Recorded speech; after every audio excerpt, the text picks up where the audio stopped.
மாலை நேரம் மிக அருமையான விளம்பரங்கள் காற்று வீசுகின்றது.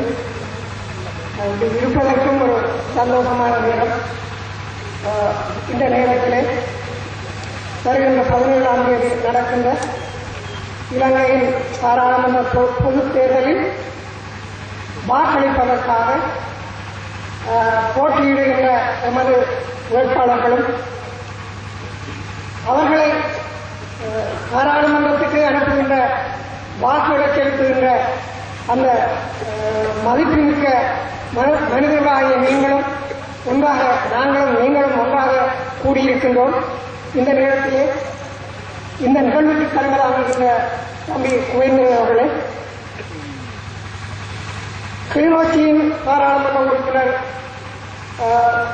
அன்புடைய தம்பி சிவஞானம் சிறிதர் அவர்களே, சாவச்சேரி தொகுதியிலே போட்டியிடுகின்ற அதிபர் அருந்தபாலன் அவர்களே, கிளிநொச்சி மாவட்டத்தின் கட்சியினுடைய முதல்வரான அந்த தொண்டாண்டன் அவர்களே, இங்கே இந்த பகுதியினுடைய இதனுடைய கட்சியின் பகுதியினுடைய தலைவராக இருக்கின்ற அரியல்டம் அவர்களே, மற்றும் எங்களுடைய அன்புக்குரிய கூட்டமைப்பினுடைய கம்யூனிஸ்ட் கட்சியினுடைய மத்திய குழு உறுப்பினரும் அந்த கூட்டமைப்பு குலைந்து போகக்கூடாது, அது இறுக்கமாக புனிதமாக இருக்கணும் என்று விரும்புகிற தம்பி அவர்களும், மற்றும் எங்களுடைய பூனரி பிரதேசத்தின் முன்னாள் பகுதியாளரும் இந்த மகாவித்தியாலயத்தினுடைய முழங்காவில் மகாவித்தியாலயம் இருக்கிற முன்னாள் அதிபர் கணேசலிங்கம் அவர்கள், மற்றும் நம்பி பிரதேசத்தினுடைய பகுதியாளர் பிரகாஷ் அவர்களே, எங்களுடைய கல்வி அமைச்சர் என்றும் உங்களோடு செயல்பட்டுக் கொண்டிருக்கின்ற குருநாச ஐயா அவர்களே, மற்றும் இங்கே கூடியிருக்கின்ற அன்புக்குரிய சகோதர சகோதரிகளே, உங்கள் அனைவருக்கும் எனது இந்த நேர வணக்கம். கொண்ட லட்சியம் குன்றிடாததும் கொள்கை வீரரின் காலடி மண்ணிலே நின்று கொண்டொரு போர்க்கடி தூக்குவோம். இது தேசிய தலைவருடைய காலத்திலே பாடப்பட்ட பாட்டு.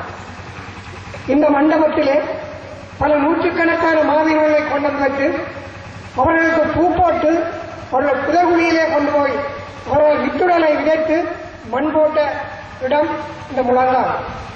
ஆகவே இந்த புனிதமான இடத்திலே நாங்கள் பேசிக் கொண்டிருக்கின்றோம். நான் எங்களுடைய முன்னாள் இந்நாள் பாராளுமன்ற உறுப்பினர் சிறிதர் அவர்களை பற்றி சில வார்த்தை சொல்லுவோம். ஏன்னு சொன்னால், இந்த மண்ணினுடைய பாதுகாவலர், கிளிநொச்சி மாவட்டத்தினுடைய பாதுகாவலர், கிளிநொச்சி மக்களுடைய பாதுகாவலர், தண்ணீருடைய பாதுகாவலர், கல்வியினுடைய பாதுகாவலர் கிளிநொச்சி மாவட்டத்தில் நாங்கள் வச்சிருக்கிறோம். ஆனா வடக்கு மாகாணத்தில் உள்ள எல்லா பள்ளிக்கூடமும் அவரை கூப்பிடுது, எல்லா நிகழ்ச்சிக்கும் கூப்பிடுது. ஆனால் எங்களுடைய பாதுகாவல் இதை நான் பல வழிகளில் சொல்லலாம். எனக்கு சொன்னார், ஐயா பொன்னாவளி என்ற ஒரு இடம் இருக்கு, அந்த நிலத்துக்குள்ள இருக்கிற எல்லாம் பொன் தான் ஐயா. அதிலே டோக்கியோ சீமேந்துக்காரன் புத்தகத்தில் இருந்து வந்து தோண்டி கொண்டிருக்கிறான், கல்லுக்காட்டிருக்கிறான் சொல்லி இங்க என்னுடைய தலைவர் மற்ற இதில் நின்ற தம்பி கண்ணாடியோடு இருக்கிறார், மற்றது என்னுடைய ஆசிரியர் ரஞ்சன், இவர்களை எல்லாம் கூப்பிட்டு எல்லாரையும் ஏற்றிக்கொண்டு தன்னுடைய வாகனத்திலே முழங்காவிற்கு போனார். முழங்காவிலே அந்த பல நூற்றுக்கணக்கான ஏக்கரை, ஆயிரக்கணக்கான ஏக்கரை கமலீகரம் பண்ணுவதற்காக தென்னிலங்கையிலே வந்திருந்தவர்கள் அடையாளமிட்டு ஒரு 1000 ஏக்கர் நிலப்பரப்பை அடையாளமிட்டு அதை நிலத்துக்குள்ளே தோண்டி 50 அடி ஆழத்துக்கு அந்த மண்ணிலே கூழாங்கல், இந்த கூழாங்கல் மண், அதாவது சுண்ணாம்பு கல் இருப்பதாக காங்கேசந்துறையிலே அந்த சீமேந்து பற்றி தேவையான கல் காங்கேசந்துறையிலே தோண்டி எடுத்த மாதிரி இந்த பொன்னாவளி மண்ணை இந்த கொண்டிருக்கின்ற மண்ணை தோண்டி எடுக்க போறாருன்னு சொல்லி மிக விளக்கமாக தெளிவாக சொன்னார். ஆகவே இதை தடுக்க வேண்டும் என்று சொல்லி எல்லாருடைய காய்ச்சி போட்டு எல்லா இடம் பார்த்து காய்ச்சி போட்டு போட்டார். ஒரு நாள் காலமே 9 மணி இருக்கும். கொழும்புல இருந்து டெலிபோன் எடுத்தார் எனக்கு. ஐயா அவங்க எல்லாம் செய்யறாங்களா, உடனே போங்க தடுக்கணும் சொல்லி. இது நாங்கள் கிளிநொச்சியில இருந்து ஒரு கயத் வாகனத்தில் வந்து கிராஞ்சி வேரவில் பாடசாலை அடியிலே நின்றோம். உடனே அந்த பகுதியிலே இருக்கின்ற இளைஞர்கள் விஷயத்தை சொன்னோன்னா அவர்களும் சொன்னார்கள் நாங்களும் மரமையா போவோம். அப்ப அதிலே இருந்து 8-10 மோட்டார் சைக்கிள்ல கவர்மெண்ட் வயராகவும் நாங்களும் கயத் வாகனத்தில் அங்க போனோம். அங்க தண்ணியை தோண்டி காற்றாடியோட பூடி அதுல ரசாயன முறைப்படி அந்த தண்ணீரை உப்பிருக்கா, அந்த கல்லில என்ன தன்மை இருக்குன்னு சொல்லி ஆராய்ச்சி நடக்குது. நாங்கள் போனாக்கள் கிட்டத்தட்ட 24-25 பேர் எங்களை கண்டவுடனே தோண்டி கண்டிருந்தவங்க எல்லாம் பிரச்சனை ஆபத்தாவங்களுக்கு நாங்கள் அடிக்க ஆரம்பிச்சோம். நாங்கள் பார்க்கத்தான் போனாங்க, நாங்கள் தடுக்கத்தான் போனாங்க, நாங்கள் அடிக்க இல்லை. ஆகவே அவங்களுடனே எங்களை பொடியை 2 பேரை கூப்பிட்டு அத பெரும்பான்மையினத்தை சிங்கள இளைஞர்களும் தமிழ் இனத்தை சேர்ந்த ஒரு பொறியியலாளரும் வந்திருந்தார். அதான் தமிழர், அதை செட் பண்ணி கொண்டுதான் தமிழர். உடனே சிங்கள பொடியை ரகசியமாக கூப்பிட்டு சொல்லியிருக்கிறாங்க, சிங்கள பொடிகளுக்கு நானும் உங்களுக்கு சாப்பிட்டாரன், அவர் தான் எங்களுக்கு பெரிய ஆள், நீங்க அவருக்கு அடிக்கும்போ எங்களுக்கு அடிச்சு போறாங்க. இது உண்மை சம்பவம். இப்படியான ஒரு சூழ்நிலையில இந்த பொன்னாவளியில இதுவரை தோண்ட இருந்த எனக்கு எப்பயோ தோண்டிருப்பாங்க. எங்களுடைய பாராளுமன்ற உறுப்பினர் கிரிதரன் இதுல தலையை போட இல்லைன்னு சொன்னார், இதுல முயற்சி எடுக்கலன்னு சொன்னார். இப்ப நாளைக்கு பொன்னாவளியின் தரவாசி பக்கம் கிண்டுபட்டது 50 அடிக்கு கிண்டுனா என்ன நடக்கும் சொல்லுவோம். கடல்ல இருக்கிற தண்ணி நேர அந்த 50 பள்ளிகளும் வந்திருக்கு. அதுகளுக்கு விட அந்த மாறி காலத்தில் முரால் மீன் என்ற பிடிக்கிற அந்த மீன் பிடிக்கிற ஒரு இடமாக மாறியிருக்கு. அப்படியான ஒரு மிக மோசமான இலங்கை அரசால திட்டமிட்டு செயற்படுத்தப்பட்ட ஒரு பாரிய மோசடியான ஒரு நிலைமையை தடுத்திருக்கிறார். அதே மாதிரி இரநூறு தண்ணியை உண்மையில சிறுபேரோ அல்ல சமக்காரோ தடுக்கவே இல்லை. அதே சொல்லுவேன் சொன்னால் இப்ப 22,000 ஏக்கருக்கு தான் திருவோத்தில் தண்ணி காலபோகம் தண்ணி கொடுக்குறாங்க. திருவாலம் 8,000 ஏக்கருக்கு தான் கொடுக்குறாங்க. அங்கே காலபோகத்தில் இன்னும் 20,000 ஏக்கருக்கு தண்ணி கொடுக்காம கிடக்கு. அது வானம் பார்த்த பூமியா இருக்கின்றது. டேட்டால வெட்டி திருத்தினால் அந்த 20,000 தண்ணி கொடுக்கலாம். ஆகவே எங்களுடைய பாராளுமன்ற உறுப்பினர் பாராளுமன்றத்திலேயும் கூறியதுதான், கிளிநொச்சியிலேயும் கூறியதுதான், யாழ்ப்பாணத்தில் கூறிய விஷயம் இதுதான். யாழ்ப்பாண மக்களுக்கு தண்ணியை கொடுக்க மாட்டோம் என்று ஒரு நாளும் சொல்லவில்லை, ஒரு காலமும் சொல்லவில்லை, மறந்தும் தரமாட்டேன் சொல்லவில்லை. இந்த 8,000 ஏக்கர் திருவோவிந்த என்ற நிலத்தை 22,000 திருவோ நிலமாக மாற்றி போட்டு முதலாவதாக குடிதண்ணீர் மாறியிலும் கோடையிலும் சரியான குடிதண்ணீர் கிடைக்காத இந்த பூநகரி பிரதேசத்துக்கு அந்த மக்களுக்கு இந்த தண்ணியை கொண்டு கொடுத்து விட்டு அதற்கு பிறகு மீதமாக இருக்கின்ற தண்ணியை நீங்க யார் கொண்டு வரணும், தாராளமா எவ்வளவு தண்ணியை கொண்டு வரணும் மறைக்கவில்லை தான் சொன்னார். ஆனால் அது இன்று ஒரு மாதிரி பிரிக்கப்பட்டு வாக்கு தேவைக்காக பிரிக்கப்பட்டு அதையாக வந்துவிட்டது. ஆகவே அவர் இந்த மண்ணை காத்திருக்கிறார், அதே நேரம் இந்த மக்களை காத்திருக்கிறார். உண்மையா சொன்னார், இந்த பொன்னாவளியில் இருக்கிற மக்கள் வேரவில் இருக்கிறார்கள். வேரவில் இந்த ரோட்டுக்கு அங்காளி பக்கமே இந்த மண் தோண்டி கல் எடுத்திருந்தால் குடியே இருக்கிறாக கடல் தண்ணியாக உப்பு நீராக உவல் நீராக அந்த தண்ணீர் மாறி இருக்கும். எனவே நாங்கள் உயிரை கொடுத்தாவது இதை காப்பாற்ற வேண்டும் என்று உறுதியாக நின்று சிறிதரன் அவர்கள் போராடிய காரணத்தினால்தான் அந்த வேலை இடைக்காலமாக நிறுத்தப்பட்டிருக்கிறது. அது முழு காலமும் நிறுத்தப்படும். ஏனென்று சொன்னால் அவர் மீண்டும் பாராளுமன்ற உறுப்பினராக இந்த மண்ணுக்கு இந்த மாவட்டத்திற்கு வருவார். வந்தும் தொடர்ந்தும் அதே இந்த நாட்டில் எது எது நடக்கக்கூடாதோ அந்த நடவடிக்கைகள் தான் செய்வார்கள். ஆகவே ஒரு விடயத்தை சொல்ல வேண்டும் என்று சொன்னால், எங்களுடைய அரசாங்க அதிபராக முன்னிருந்த பொம்பளையாளுக்கு வீராசாரம் கொடுக்கணும் என்றது உண்மை. பொம்பளையால் முன்னிருக்கோடும் முன்னிருந்து வாராக படிக்கிறார்கள், அதுவும் உண்மை. ஆனால் இந்த பொம்பளை புனிதமான வேலையை செய்யவில்லை. என்னன்னு சொன்னால், உங்களுக்கு தெரியும், சோமல் காடு காடு இருக்கணும் கிளிநோக்கி, இந்த மரம் அறிவதற்காக ஒதுக்கப்பட்ட இடம். அந்த இடத்திலே எங்களுடைய வாகனங்கள் எல்லாம், அது என்ன வாகனமா இருந்தாலும் சரி, மோட்டார் சைக்கிளா இருந்தாலும் கயசா இருந்தாலும் லோரியா இருந்தாலும் சரி, அவலத்தையும் கொண்டு பூச்சிருந்தார். அவலவத்தையும் அந்த ஜியை வித்தார். வித்து போட்டு சொன்னார், இந்த பணம் 1 கோடி ரூபாய் இருக்கின்றது, இதை மாற்றுத்திறனாளிகளுக்கு தரப்போகிறேன் என்று சொல்லி சந்திரகுமாரை விட்டு தள்ளி வச்சார். அவ சொன்னது கொஞ்சம் செல்லமா சொன்னது. அவ சொன்ன வடமாகாணத்துக்கு இந்த காசு கொடுக்க போறேன். சந்திரகுமாரை சொன்ன என்று சொன்னால், நீங்க சொல்லுங்க மாற்றுத்திறனாளிகளுக்கு இந்த 1 கோடி ரூபாயும் வாங்கித்தாரேன். அவர் வந்து சொல்லிட்டார். சொன்னவர் என்ன,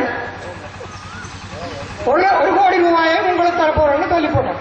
மாற்றுத்திறனாளியை கூப்பிட்டு எல்லாம் குண்ட வச்சு போட்டு சொல்லி போட்டு, நான் நினைக்கிறேன் அந்த அம்மாவும் கொஞ்சம் பேய் அதை விட ஒரு 25 லட்சம் ரூபாயை வாங்கிட்டார். இவளும் கொடுக்க போறேன். இவளும் 10 சேரம் கூட கொடுக்க இங்க வாங்கிட்டேன். சரியல்ல, இதுதான் நிலம். ஆகவே இதை பற்றி எல்லாம் பேசக்கூடாத அல்லது அருவருப்பான பெயர்களை உச்சரிக்கக்கூடாதுன்னு நினைக்கிறேன் கூட. ஏன்னு சொன்னால், ஒரு ஈபிடிக்காரன் என்ன பெயர் தெரியாது, தமிழ் தெரியுமா, இந்த பேப்பர் நடந்தது. யாழ்ப்பாணத்தில் ஒரு கூட்டத்தில் பேசியிருக்கிறார்.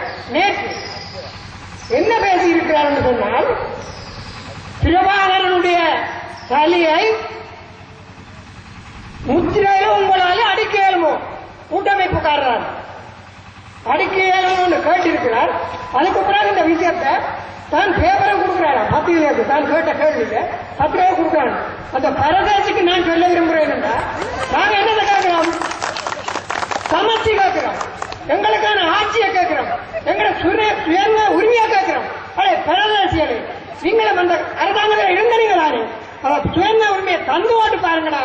நாங்க பிரபாகரன் தலையை அடிக்கிறோமா, ஆளை உருவத்தை அடிக்கிறோமா, நாங்க அவனை சேரட்டி இழுக்கிறோமா, அப்படி பார்ப்போம். எங்களோட வேவுடுக்க வழிவிடாது. எந்த காலத்தில் நீ விடுதலை காய்ச்சனு, எந்த காலத்தில் விடுதலை நேர்த்தனு, எங்களுடைய எத்தனை இளைஞர்கள் இப்ப அப்படி நான் நினைக்கிறேன். டாக்டர் சிவானந்தார் கூட்டம் நடந்திருக்கு, இந்த அரசியல் கூட்டம் எலெக்ஷனுக்காக காணாமல் போன அம்மா ஐயாக்களை எல்லாம் கொண்டு வச்சுட்டு, நான் ஒரு அரசாங்கத்தில் பேசி உங்களுக்கு காணா போனவரை பெற்று தருவன் அப்படி இப்படி என்று சொன்னோன்னா, இந்த காணா போன சங்கத்துல தாய் அவரோட பிள்ளைங்க 2 காணா போகுது. அவன் பொறுப்பேலாம் போச்சு, ஓடி போய் மைக்க புட்டிக்கு உதாரணம் கையிடலாம். மைக்க மாடு இப்படி கிடந்தவன் சொல்றா, நீ இவ்வளவு காலம் 10 வருஷம் அரசாங்கத்தோடு ஒட்டி இருந்தனி, எப்பயாவது எங்கட பிள்ளைகளை பற்றி ஏதாவது சொன்னியா, ஏதாவது காய்ச்சனியா, யாரையாவது கண்டுபிடிச்சியா, அல்ல எங்க இருக்குன்னு சொன்னியா, இப்ப என்ன வேஷம் போட்டு ஆட்டுற எங்களுக்கு சொல்லி போட்டு அம்மா வழியை போக, அவளா வேறும் வழியை போக, பத்திரத்தை வாழ்ந்தாச்சு கொண்டு சாப்பிடுங்க. இதுதான் நிலவரம். 17ஆம் தேதிக்கு பிறகு இந்த மண் வியாபாரி நுரையல்ல எடுத்துக்கொண்டு போய் கொடுத்த முதலாளிமாருக்கு காசு கொடுக்காம அந்த பணம் எல்லாம் தன்னிட பேர்ல போட்டு குந்திக்கண்டிருந்து வேகமாக போகின்றார். ஆகவே அன்புக்குரிய மக்கள் ஒரு விஷயத்தை உணர்வோம். எழுதினால் நீங்கள் எங்களுக்கு மாகாண சபை தேர்தலில் 37,000 வாட்டை போட்டீர்கள். ஆனால் அந்த போட்ட வாக்கு 37,000 ஒரு 4,028 ஓட்டுகள் 157 என்று உள்ளடி போட்டிருந்தீர்கள். 1க்கு மேலேயும் 5க்கு மேலேயும் 7க்கு மேலேயும் உள்ளடி போட்டிருந்தீர்கள். ஆனால் உங்களுடைய அவசரம், அந்த உணர்வு, இதுக்கு போட்டோடும் இந்த நம்பர்களுக்கு புள்ளடி போடணும் போட்டார்களே ஒழிய வீட்டுக்கு நேரே புள்ளடி போடணும். அந்த வீட்டுக்கு நேரே புள்ளடி போடாத காரணத்தினால் 5 வீதத்துக்குள்ளே வந்த இந்த டக்கர சேவானந்தோடைய ஆளும் இதுக்குள்ள வந்தது. எங்களுடைய 4வது ஆள் 3900 ஓட்டு எடுத்தவர். இந்த டக்கர சேவானந்தோடைய ஆள் 3028 ஓட்டு எடுத்தவர். அவர் வந்துட்டார். எங்களுடைய 3900 எடுத்தவர் வரையலா போட்டது. என்ன பிரச்சனை என்றால் 5 வீதம் விழுந்த வாக்கிலே எடுத்திருந்தார். அவருக்கு ஒரு பிரயத்துவம் போய்விடும். ஆகவே நாங்கள் உறுதியாக கண்டிப்பாக இருக்க வேண்டும். என்னென்னு சொன்னால் மற்றவர்களுக்கு வாக்கு போடவே கூடாது. வீட்டுக்கு நேர உள்ளடி நீங்க விரும்பினவருக்கு நம்பருக்கு மேல உள்ளது. சரியோ? நாங்க வாரம் பாருங்க, நாங்க வார பாதையில வேலி எடுத்திருக்கிறாங்க, ஆடைக்கு பக்குவம் வச்சிருக்கிறாங்க, ஆடை வச்சிருக்கிறாங்க. எங்கட பிள்ளைகளை நாங்கள் சாட்ட இடத்தை மிக பத்திரமாக பாதுகாத்துக் கொண்டிருக்கிறாங்க. ஆகவே இந்த 17ஆம் தேதிக்கு பிறகு அந்த பாதுகாத்த இடத்தை எங்களிட்ட தந்துட்டு இவர்கள் வெளியேற வேண்டிய சூழ்நிலை உருவாகும் என்பதை நாங்கள் இங்கே கூறியிருக்க விரும்புகிறோம். ஆகவே வருங்காலம் எங்களுடைய காலம். எங்களுக்காக உலக நாடுகள் எங்களை அழிப்பதற்காக நின்றது. இந்தியாதான் முற்றுமுழுதாக எங்களை போராட்டத்தையும் வளர்க்கும். எல்லா இயக்கத்தையும் கொடுத்து, பயிற்சியை கொடுத்து, அதை கொடுத்து, இதை கொடுத்து எல்லாத்தையும் வளர்த்து போட்டு திரும்ப எல்லாத்தையும் அழித்தது. எங்களுடைய தேசிய தேவைக்கு தெரியும். இந்த அழிப்பு இந்தியாவால் செய்யப்படும்.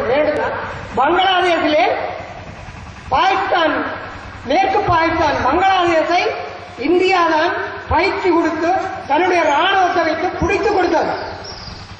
பிறகு வெற்றி பெற்றதும் பங்களாதேஷில் இருந்த போராளிகளை கூப்பிட்டு அவர்களுக்கு விருந்து வைப்பதாக கூப்பிட்டு நாட்டுக்குள்ளே கூப்பிட்டு முழு பேரையும் கொண்டு போட்டு மண்ணுக்குள்ள காட்டு போட்டாங்க. இது எங்களுடைய தேசிய தலைவருக்கு ஏற்கனவே தெரியும். அந்த காரணத்தினாலே எத்தனையோ ஒவ்வொரு அமைப்பாக அளித்த இந்தியாவால் நமது தேசிய தலைவரையும் விடுதலை புலிகளையும் அளிக்க முடியவில்லை. அதற்கு பின்னால் இலங்கை அரசோடு சேர்ந்து அரசுக்கு தேவையான அனைத்து ஆயுதங்களையும் கொடுத்து அவருடைய அந்த போராட்ட வியூகங்களையும் வழிவகுத்து கொடுத்து எல்லாம் செய்து இன்றைக்கும் எங்களை கையறு நிலைக்கு உண்டாக்கி வைத்திருக்கின்ற அரசு இந்தியா தான். ஆனால் கடைசியா என்ன நடக்க சொல்லுங்க.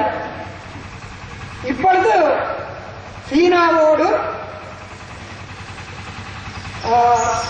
எங்களுடைய ரணில் விக்ரமசிங்கா ஒப்பந்தம் செய்யறார். இந்த பேப்பர்ல பாத்தீங்கன்னா தெரியும்.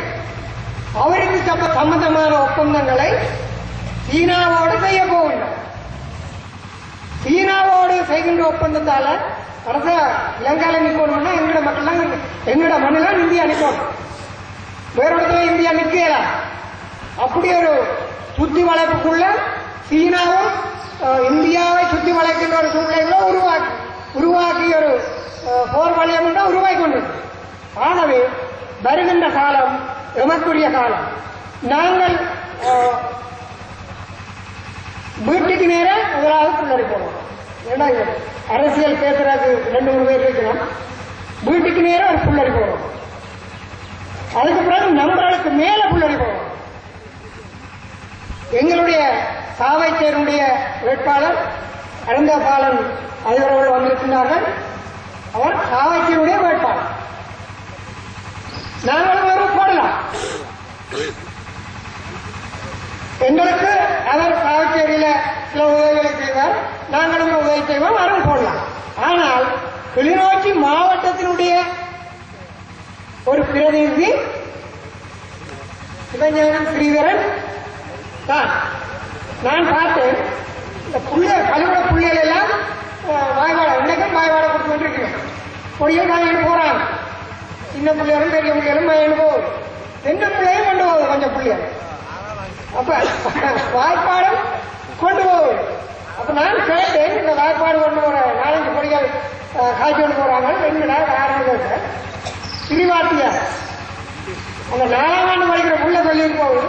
யாரு எனக்காக சிறிவாத்தியா இருக்கு. ஆகவே நான் பார்க்கிறேன் எல்லாரும் கிளிநொச்சியில நேற்று வட்டக்கட்சி ராமநாதபுரம் சேர்ந்தவர்கள் அங்கேயும் சிறிவாத்தியம் சின்ன பிள்ளை சொல்லு. பாராளுமன்ற உறுப்பினர் சிறிதனையான்னு சொல்லு. ஆகவே எங்களுடைய பாராளுமன்ற உறுப்பினர் உங்களோடு உறவாக, நண்பனாக, ஒரு சகோதரனாக, ஒரு மிக நெருக்கமான உறவுக்காரனாகத்தான் உங்களோடு உலாவி கொண்டிருக்கிறார். ஆகவே நீங்கள் முதலாவது வீட்டுக்கும் 2வது 10ஆம் நம்பருக்கு மேலேயும் புள்ளடி போட்டு, அடுத்தபடியாக எங்களுடைய ஆசிரியர் அவர்கள் 1ஆம் நம்பரில் கேட்கிறார், 1ஆம் நம்பர்லையும் ஒரு புள்ளடி போடலாம். ஆகவே இந்த மண்ணின் காவலன், மக்களின் காவலன், இந்த எங்களுடைய சிவஞானம் சிறிதரை நாம் என்றும் இந்த மண்ணிலே நெஞ்சில் இருக்க வேண்டும். ஏன்னு சொன்னால் இந்த மண்ணிலே யாரோ ஒருவர் பேசுறார். என்ன பேசுறாங்கன்னா இதுல இந்த கடன் பேச்சு விடுதலைக்காக பாடுபட்டவர், விடுதலைக்காக போராடியவர், விடுதலைக்காக களம் நின்றவர். அந்த பக்கத்தில் வச்சு பெரிய பிரசங்கம். எனக்கு என்னடா இங்க ஒரு கூட்டம் போய் நடக்காதுன்னு யோசிச்சேன். நான் நினைக்கிறேன் எங்களை பெரியவர்கள் இருக்கிறார். இதுல அவர் அந்த நேரத்தில் நாடகங்கள் அதெல்லாம் இதுகள் எல்லாம் இந்த கலை பண்பாட்டு கழகத்தோடு சேர்ந்து செய்யப்பட்டவர். அவர் பேசுகிறார். அதுக்கு பிறகு கொஞ்ச நேரம் பார்த்தால் தலைவர் பேசுறார். இப்ப தலைவர் பேசுறார். கடும் பேச்சு. அதை கேட்டாலே அவ்வளவு தினமும் வீட்டுக்கும் 10க்கும் தான் போகும். அப்படியான ஒரு மனைவியோடு எங்களுடைய பாராளுமன்ற உறுப்பினரை நீங்க வைத்திருக்கீங்க. ஒரு விஷயத்தை சொல்றேன். 10 வருஷமா வெற்றிலையில கேட்டது டாக்டர் சிவவானந்தா தந்திரவனர் இல்லை. இந்த முறையும் வெற்றிலையில கேட்கறாங்க தான். பண்டார் நாயக்கா ஸ்டேடியத்துக்கு மகிந்தவர் போயிருந்தது. அவரோட சேர்த்து சந்திரவனரும் டாக்டர் சிவவானந்தம் இருந்த பேப்பர்ல பார்த்திருப்பீங்க. என்ன அதில் போயிருந்த 6 வருவார் சொன்னா மைத்திரி வருவார் எதிர்பார்த்து கொண்டு புத்தி கண்டிருந்தார். ஏன்னா மைத்திரி வெற்றிலையில வைப்பாங்க. திரும்பவும் இந்த கூட்டு போடலாம் சொல்லி கொஞ்ச நேரம் போக மைண்ட விரைவே இல்லைன்னு சொல்லி அழைச்சு போட்டாங்க. அப்ப இவியல் கேட்டுட்டோம் மகிந்தாவ, ஐயா எங்களுக்கு இந்த ஒரு வெற்றிலையில கேட்டு தாங்க. மகிந்த சொன்னார், எனக்கே வெற்றிலே தரமாட்டான்னு சொல்லிட்டாங்கடா. உங்களுக்கு நான் வெற்றிலே நீங்க என்னன்னு கிடந்தா பாருங்கடா. அதுக்கு பிறகு யாழ்ப்பாணம் பண்ணு அந்த வீடியை தட்டி கிட்டி எடுத்தால் அதெல்லாம் கரையாம் பிடிக்கும். வச்சு நரம்பில்லாத வீடியாக இருக்கிறது. நரம்பில்லாத வீடியில நாதம் வருமோ? நரம்பில்லாத வீடியில நாதம் வராது. எனவே நரம்பில்லாத வீடியால பாடி வெல்ல முடியாது. எனவே இவர்கள் பாடி தோற்க போறார்கள். தோற்று போனவர்களை கவிட்டு விடுவோம். எனவே வருகின்ற 17ஆம் தேதி காலம் 7 மணிக்கெல்லாம் வாக்காளர் நிலையம் திறந்து போகும். நீங்க காலம் 7 மணிக்கு போய் 9-10 மணிக்குள்ள கால சாப்பாடு முழங்காவி பிரதேசத்தின் அந்த வாக்களிப்பு நிலையத்தில் இருந்து காலை 10:30 மணிக்கு பிறகு ஒருவரும் வந்து வாக்களிப்பதற்கு இல்லை என்ற ஒரு நிலையை உருவாக்கும். 7 மணிக்கு போய் 10:30 மணிக்குள்ள 3 பேரும் ஓட் பண்ணிடுவோம். வந்து போட்டு தான் காலை சாப்பாடு கோயிலுக்குள்ள பாண்டாலும் சரி, அல்லா வீட்டை போய் சமைச்சு குடிகளுக்கு கொடுத்து சந்தோஷமா சாப்பிட்டாலும் சரி. நாங்கள் 9:30 மணிக்கு 10:30 மணிக்கு பிறகு சாப்பிடுவோம். காலை 7 மணிக்கு அங்கே சென்று வீட்டுக்கும் 10க்கும் 1க்கும் நாங்கள் புள்ளடியிட்டு எங்களுடைய மாவட்டத்தின் எங்களுடைய பாராளுமன்ற உறுப்பினரை தேர்ந்தெடுத்த பெருமையோடு வீடு திரும்பி சந்தோஷமாக இருப்போம். இரவு 12 மணிக்கு கிளிநொச்சி மாவட்டத்தின் பிரதிநிதியாக பாராளுமன்ற உறுப்பினராக சிவஞானம் ஸ்ரீதரன் அவர்கள் தெரிவு செய்யப்பட்டார் என்ற இந்த செய்தி இலங்கை வானொலி அறிவிக்கும். அந்த நேரம் நாங்கள் மிக சந்தோஷமாக குதூகலித்து ஒரு பெரிய கொண்டாட்டத்தை புறம் நடத்துவோம். சரிதானே? ஆகவே அன்புக்குரிய சகோதரங்களே, நீங்கள் இந்த மாவீரர்களுக்கு பூ போட்ட நீங்கள், மண் போட்ட நீங்கள், அந்த உள்ளம், அந்த இதயம் எங்களுடைய என்றும் இருக்கிறது. எனவே தேசிய தலைவனால் உருவாக்கப்பட்டதால் இந்த கூட்டமைப்பு, ஆகவே இந்த கூட்டமைப்பை வெல்ல வைக்க வேண்டிய பொறுப்பு எங்களுடையது. எனவே பகலும் காலை 7 மணிக்கு சென்று இரவு பகல் 10:30 மணிக்குள்ள வாக்களிப்பு முடித்துவிட்டு நிலையம் திரும்ப வேண்டும் என்று கேட்டுக்கொண்டு எனக்கும் சந்தர்ப்பம் தந்த தொடர்புடையாளருக்கும் நன்றி குறிப்பிடுகின்றேன். நன்றி. இதுவரை நேரமும் வடமாகாண சபையின் உறுப்பினர் ஐயா பசுபதி பிள்ளை அவர்கள் புல்லுரிமைகள் பற்றி, புல்லுரிகளை அளிக்க வேண்டிய மருந்துகள் பற்றி பல ஆழமான கருத்துக்களை கூறியிருக்கின்றார்.